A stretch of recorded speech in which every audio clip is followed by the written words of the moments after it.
Stuart, my word, we started these podcasts a year ago now as a way of reaching out to the fans, and it's been a strange old year, hasn't it, for Silverstone, for you, for everyone? I can't believe it's a year. But thank you for all you've done, Jennie, to get these established. A lot of people are really, really firm fans of this little series we've done, and I think it has helped people understand what goes on at Silverstone behind the scenes, and presented a more human face of our business, which is something I was keen to do. Yes, what a year. Not one I thought I'd have to deal with in my working life. And it's the gift that keeps on giving, isn't it? It just gets more and more complicated. Just when I thought things couldn't get any more complicated, the lockdown was extended beyond the 21st of June to the day after the Formula One British Grand Prix, which has caused me no end of stress and aggro. But I'm delighted to say we're going to run the British Grand Prix with a full crowd. So ultimately, it looks like it's going to have a happy ending. I say looks like, we're dealing with a pandemic. I won't relax until about 8 p.m. on Sunday, the 18th of July. Do you know, it has been an extraordinary year, but I think it's shown resolve of so many people, of so many businesses. It's shown that we can come together and we can still put on great events now, and that's kind of the thing that brings us all together, isn't it? We all want success, we all want things to get back to normal, and I think Silverstone having fans back is a major marker for so many people that we're getting there. Completely. And actually it's really logical that the government chose the British Grand Prix to be the final and the largest of the test events, because we are the last day before life restarts. Of course, you know, that might change, but frankly, it doesn't look that way, does it? And I think there'll be riots if that is the case. So the events research program that we are now part of has been working away for some months now, steadily increasing the volume of spectators at events, analysing the data that is acquired on each occasion, and only when it is understood to be safe is the next level stepped up to. And so actually, you know, it's right and logical that a large outdoor venue, not served by public transport in large part, is going to host the largest of the sporting trial events. And hopefully a lot of data will be gathered so that if, say, football this winter has to deal with a spike in COVID, there's a plan on the shelf that can keep sport and business alive in this country this year. Stuart, we've got plenty more to chat about. We've got lots coming up on the show, the likes of Daniel Ricciardo, George Russell, Martin Brundle, Mick Schumacher, you name it. We've got so many. But I wanted to start off with one of the legends of Formula One and Silverstone. It is, of course, the one, the only Damon Hill. So he ends the interview by thanking everybody at Silverstone for doing such an amazing job. And he's very excited, obviously, about Formula One coming back with all its fans. So I will pick up from there and say, Damon Hill speaking to us here at the Silverstone Podcast. I'm joined as ever with Stuart Pringle, MD of Silverstone, and just listening to Damon there, you know, you understand how important it is for all of these drivers, past, present, future maybe even, and to have the fans back. It gives them so much more of a sense of an event, of a sport. Absolutely. Sport without fans is really difficult. Sorry, I've got to ask you a question, Jennie. Can I get away? The way that I have been referring to last year in the office informally is as a penis, a pointless exercise not involving spectators. Can I say that on the Silverstone Podcast? I'm guessing Dan will say no, but we can say it and then edit it out. That's fine. No, I don't think I want to go there. I probably wouldn't. So I mean, as funny as it would be, and as much as I would appreciate it, I think Dan would probably not appreciate it so much. It's probably not on brand. Unfortunately, I did give it to, or perhaps not unfortunately, I did give it to Damien Smith for an auto car interview. So It will be coming out, I fear, unless he's I love editing it. Let's Ask me that question again. on the right side of life and just say, yeah, I mean, everybody involved in Formula One is just so delighted to have fans back. It gives the drivers so much. Sport without fans has very little relevance, really. Last year was soul destroying. It was great that we got the races, plural, on, and it actually made very good television all season. And I thought Formula One, the championship, did an unbelievable job to deliver those 17 rounds. It was to their enormous credit that they achieved what no other sport did, to be able to go around the world and do that. But Lord, it was soul destroying being there. I had the best seat in the house all to myself. I sat on my own in the president's suite, in my bubble of one, overlooking the start finish straight. You'd think it would be wonderful, and it was actually miserable. It was just hopeless. We do this because we love the atmosphere and we love the fans, and I cannot wait to get the largest crowd I think we have ever had at Silverstone. I say I think because I don't have records for Mansell-mania in 87 and 92, but certainly as long as we've had computer records, 2021 will be the largest crowd. For a business, for Silverstone as a company, what does it mean to you financially to get fans back in, to get this, to get the whole area breathing again, living? Well, it is absolutely critical, Jenny. Put it another way, if we hadn't, our entire viability, our ability to survive COVID was probably stacked against us. In fact, I know for a fact technically we would not have been a viable business. Now, there's always a bit of wiggle room and there are some ways that you may be able to get around it, but we were staring over the edge. It was highly, highly marginal, and this decision has secured Silverstone. I don't know if you're old enough to be able to do it for me, but do you remember when Schumacher was racing around Silverstone? Yes, I remember when James Hunt was racing around Silverstone. You do it so well. I don't know how. But can you share with me, we're going to hear from Mick Schumacher, which is, of course, Michael's son, who's racing in F1 for the Haas team. And it's his first year in Formula One. This will probably be his first experience, really, of a true British crowd cheering on F1 cars as well. What was it like when Schumacher raced at Silverstone? Do you know, in truth, a German dominating for a long period of time didn't actually create the greatest atmosphere that Silverstone's ever known. And it didn't create the greatest gate receipts, says the promoter. In fact, if you look back, it was a pretty low point in terms of trying to promote the event and get the fan interest. So yes, it was awesome. Yes, it was a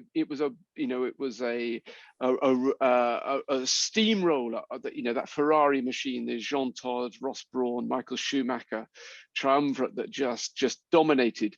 But back to having home heroes and Lando and George and Lewis, what a difference it makes when the domination, as Lewis has given us in the last few years, is a Brit.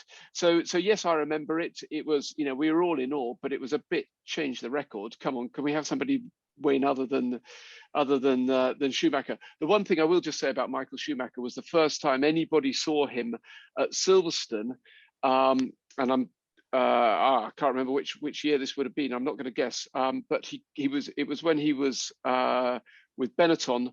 He took part in a charity cycle race on the Thursday, I think it was, before the race, and nobody knew who he was. And he got on a bicycle, and amongst some pretty fit and competent cyclists, he just disappeared into the distance. And everybody said, "Oh my word, who is this guy? He is so fit." And he totally demonstrated what an incredible athlete he was in that very first outing at Silverstone on two wheels. He's an extraordinary man, and certainly when I've had the pleasure of sitting down and chatting to him, of meeting him, you very quickly understand how influential he was in Formula One. And I don't just mean by winning lots, of course, he was one of the very best, but I mean in terms of his fitness, his attitude, the way that he developed training methods. The whole of Formula One stepped up almost to a professional level after he joined the sport. It's exactly that, Jenny. He raised the bar to a level that everybody else had to up their game to get it anywhere close to him. A combination. It's a bit like Lewis actually these days. Some people say he makes it look easy. They have no idea the guy's commitment and the level of training and stuff. It is just constantly striving to that next level. And when you've got the team that's doing it, the team that's providing the support, as Michael got with Benetton and then Ferrari and then Lewis now with Mercedes, best car, best driver, best attitude from both parties creates the winning combination, and it's very, very difficult for anybody else to get anywhere near at all.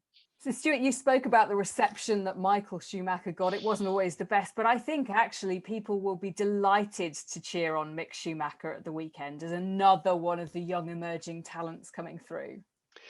Yeah, absolutely. I mean, that's the great thing about the British fans at Silverstone, is that they respect great drivers, they respect great skill, and they understand how difficult it is to get to Formula One. And be in no doubt, Mick Schumacher has not got there just because of his name.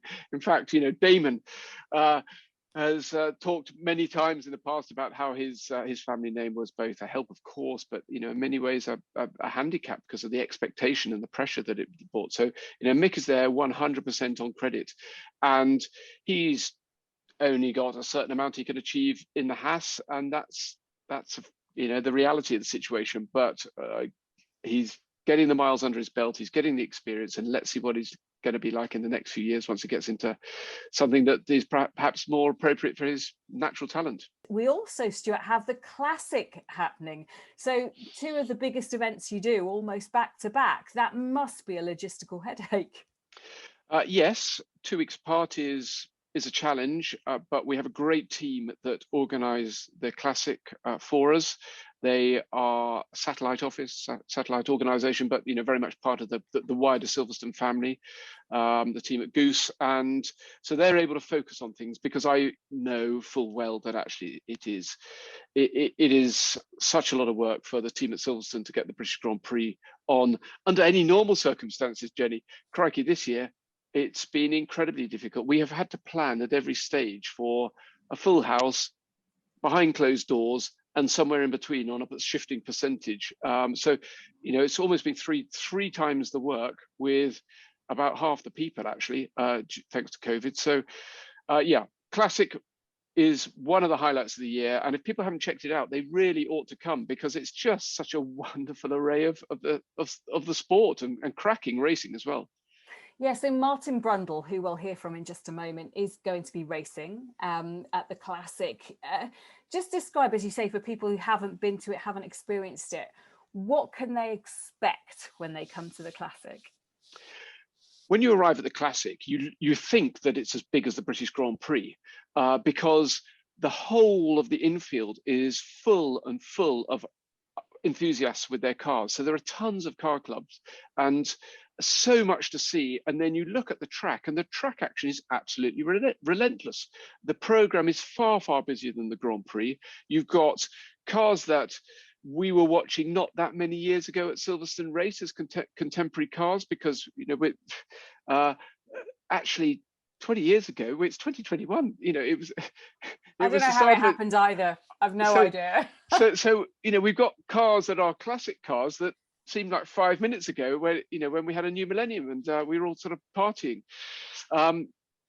but it's just a busy meeting. And if you like your motor racing, if you like your track action, if you like close racing and cars that bring back memories, and a few star drivers like Martin, who's sharing, I'm pretty sure, with his son Alex, actually, who's a no mean peddler himself, and other heroes of yesteryear, then they're all there. So come and check it out. It's a great family day. I tell you what, we haven't really spoken about the season, the 2021 F1 season, and Martin is such a big part of that.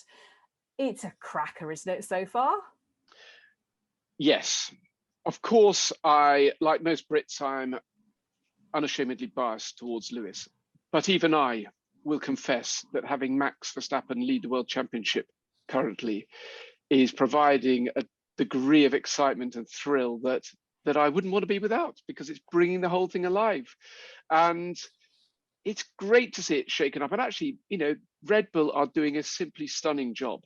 And there are so many of that team who live close to Silverstone, drive past our door. The teams down the road in Milton Keynes, we know Christian and Adrian and Jonathan Wheatley, and so many of the team senior guys there really well. They're great friends and supporters of Silverstone, brilliant supporters of Silverstone. So I'm delighted for them. It's shaking the championship up.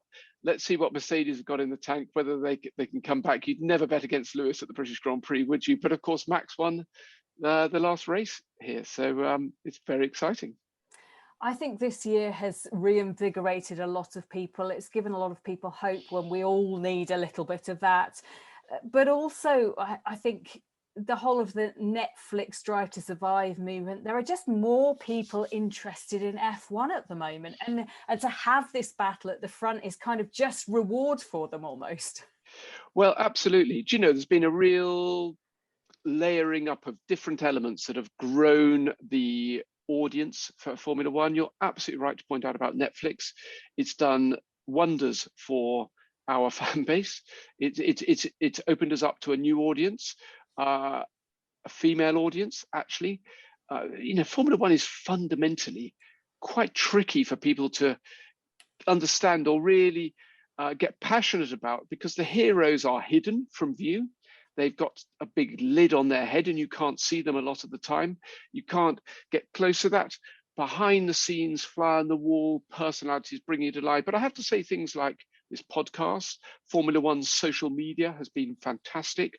The job that our marketing team under Dan Hewson have done with opening up our communications to a broader audience has also been very, very successful, and to their great credit. So, all of these things add up. The Tom Clarkson's podcast with Formula One, your efforts, the Five Live crew, the grid, beyond the grid, behind the grid. What's it called? Your show? Well, I was still a checkered flag. Oh, checkered flag. There's so many different offerings now. It's fantastic.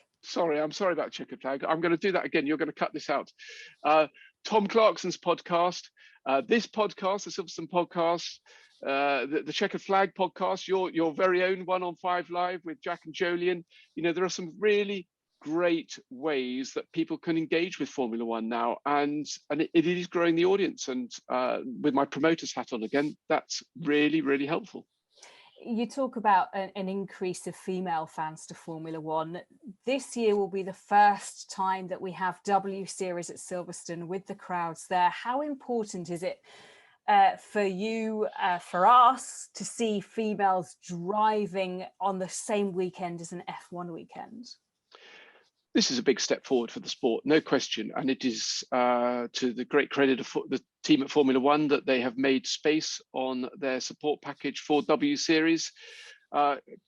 Catherine Bonmure and the team at W Series have done an exceptional job at growing that championship, the visibility, punching above its weight. And I think there's a huge degree of excitement about seeing this new championship on the hallowed Silverstone Grand Prix track and seeing how they get on. It's really, really exciting. And it's a role model, and it's giving role models and hope. And as the father of an 11-year-old daughter, I can tell you she's really excited about seeing the W Series, and frankly, so are her elder teenage brothers as well. It's a whole new dynamic, and it's overdue. Stuart, as you say, there are lots of more different kinds of fans coming to Formula One, and I'm sure there will be plenty of little boys and little girls in the grandstands at the weekend who will take inspiration and think, oh, I could do that when they see W Series on track. Yeah, I hope so. I mean, that's purpose of the series. It chimes very much with Lewis Hamilton's efforts with the Hamilton Commission and about opening the sport up to people and communities who perhaps might not think about it. We have to be realistic. Motor racing is expensive. It has always been expensive. I have a book which Sterling Moss wrote in the 1950s, and the opening lines of the first paragraph are, people ask me how to get into motor racing, and I say, check the size of your bank balance before you start. And that was Sterling saying that in the early 50s.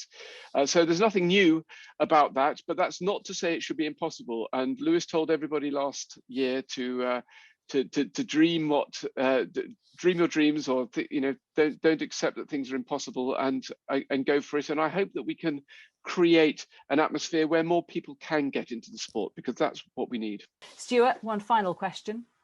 Your prediction, who's going to win the British Grand Prix? Am I allowed to ask that? Do you have to be neutral? No, certainly not. I'm a fan of the sport. Right, you ready for this? Yep. Lando Norris. What? Stuart, can't believe you've gone there. You've gone for Lando Norris. Let's see what happens.